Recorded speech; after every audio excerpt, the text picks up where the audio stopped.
Mamadou Pavizia, bonsoir. Bonsoir Mamadou. Bon pour le moral et pour attaquer par le football. Deuxième et dernière confrontation entre Lion et Éléphant dans un duel sans précédent. L'enjeu explique l'engagement de ces deux entités. C'est la qualification à la prochaine Coupe d'Afrique des Nations. Je rappelle que la première manche a été à l'avantage des Éléphants qui l'ont remporté sur le score de 4 buts à 2. Les Lions vont croiser ces éléphants à Dakar ce samedi 13 octobre au stade Léopold Sédar Senghor. Les préparatifs ont été lancés.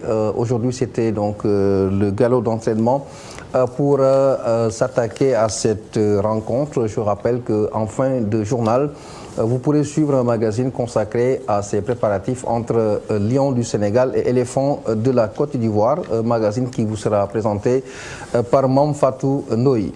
Nous parlons de notre sujet. Il s'agit donc du Scrabble avec la deuxième édition des championnats du monde de Scrabble francophone en 2012. Donc cela s'est passé à Montauban.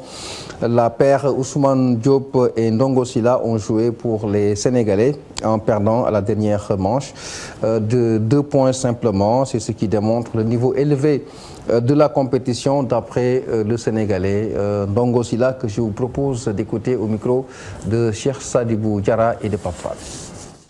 En fait, on est arrivé deuxième sur au départ plus de 400 concurrents, en fait plus de 200 paires. Et donc, on a été les premiers jusqu'à la dernière manche. On était 3 ex-aequo à être premiers pendant les 5 premières manches. Et à la fin, en fait, on a fini deuxième. C'était très relevé parce que j'ai 2 fois été champion du monde en paire en perdant moins de 10 points. Là, on perd 2 points et on est deuxième. Ça veut dire que c'était extrêmement relevé.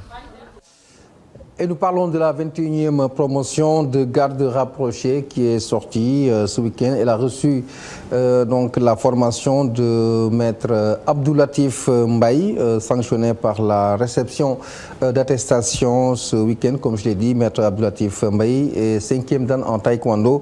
Il explique donc cette formation par la volonté de donner du travail à quelques 60 000 pratiquants d'arts martiaux dans ce contexte de crise et d'insécurité. Je vous propose de l'écouter. Ce thème, c'est l'insécurité, surtout à Dakar. C'est pour ça qu'on commence à former les enfants sur des métiers, c'est des métiers rapides, comme convoyeur de fond, gardiennage, garde rapproché, parce que c'est des pratiquants des arts martiaux. Ils sont ceinture noire 3e dan, 4e, ils sont des responsables des salles, mais les salles ne marchent pas.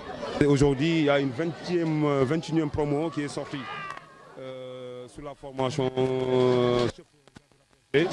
Et puis on a fait des démonstrations surtout sur la boxe thaï.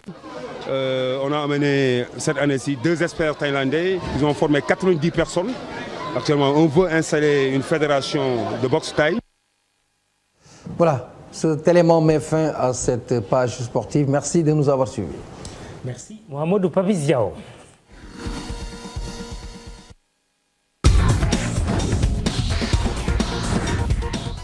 Nous recevons